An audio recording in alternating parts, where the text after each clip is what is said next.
আসসালামু আলাইকুম। সিদ্রাতুল মুনতাহা চ্যানেলে আপনাদের সবাইকে স্বাগতম।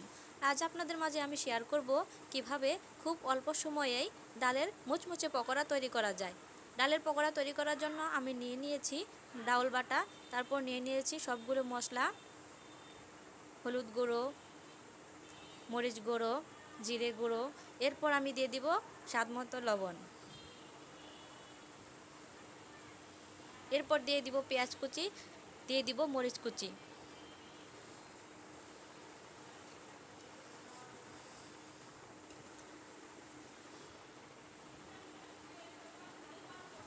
এরপর দিয়ে দিব পরিমাণ মতো বেসন, দিয়ে দিব পরিমাণ মতো চাউলের গুঁড়ি,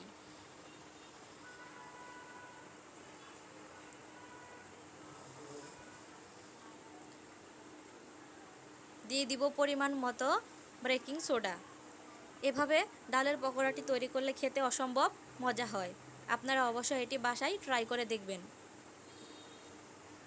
আমার এই ডাউলের রেসিপিটা যদি আপনাদের ভালো লাগে থাকে তাহলে অবশ্যই আমাকে সাবস্ক্রাইব করতে ভুলবেন না যেন।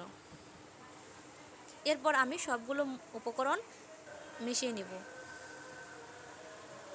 এবার আমি ডালের প্রত্যেকটা পকোড়া সুন্দর করে ভেজে নিব, লাল লাল করে ভেজে নিব।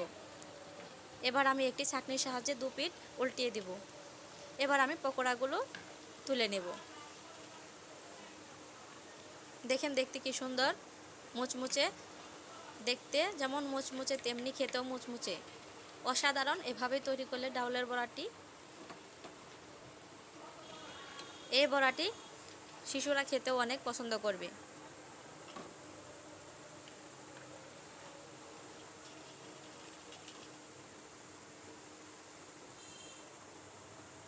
এই দেখেন আমার কি সুন্দর হয়ে গেল ডাউলের মুচমুচে পকোড়া।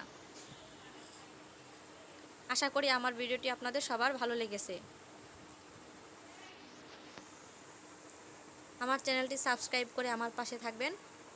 সবাইকে ধন্যবাদ।